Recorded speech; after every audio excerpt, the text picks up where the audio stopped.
Hunting for treasure started off as a pastime for me. Any drawer or cabinet that was left unattended was mine for rifling through. I'm sure you are now locking up all of your belongings, or are just never going to invite me over. Don't worry, I know when to not stick my nose where it does not belong. Well, sort of. When I was just a tiny little person, I had more curiosity than was normally seen in the average single-digit aged kid.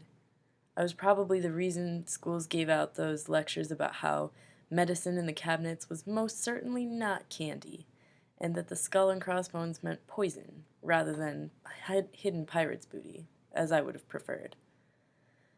I can recall many times where I had been caught looking through vanities filled with jewelry and makeup, which, looking back on this, is kind of funny, seeing as nowadays I almost never wear makeup or jewelry, even though I own plenty of it.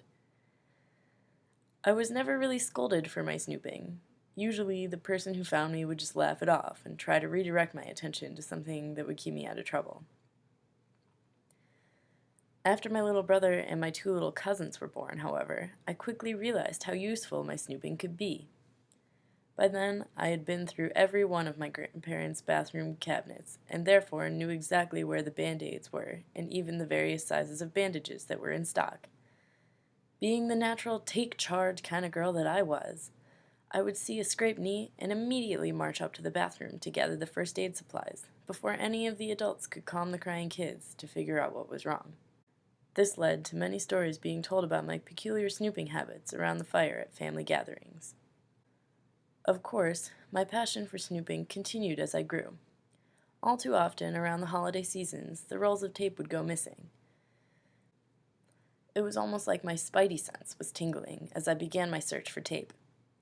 Somehow, the tape rolls ended up shoved into my older brother's dresser drawers, or stuffed into a box of Crayola markers in my little brother's room. While on my never-ending hunts for tape, I learned to take mental notes of all the contents of each spot.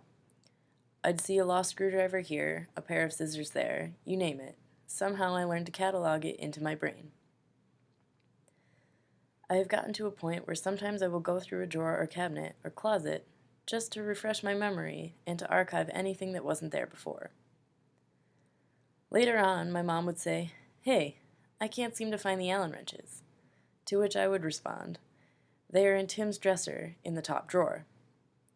Might I add that somehow a good portion of our missing items end up in that exact drawer. Anyways, this ritual started happening so often that the saying in my house goes something like, "If Kate does not know where it doesn't exist anymore." And honestly, I think this might be true. Every time someone loses something, I can find it easy peasy. But I have yet to find many of my own lost belongings. Besides my inability to find my own stuff, I have used my habitual snooping as a superpower to better my family. Nothing goes missing for too long in our house, as long as I am at least a phone call away. And yes, I still get calls from my mom and my brothers asking where something is, even though I am 196 miles away from home.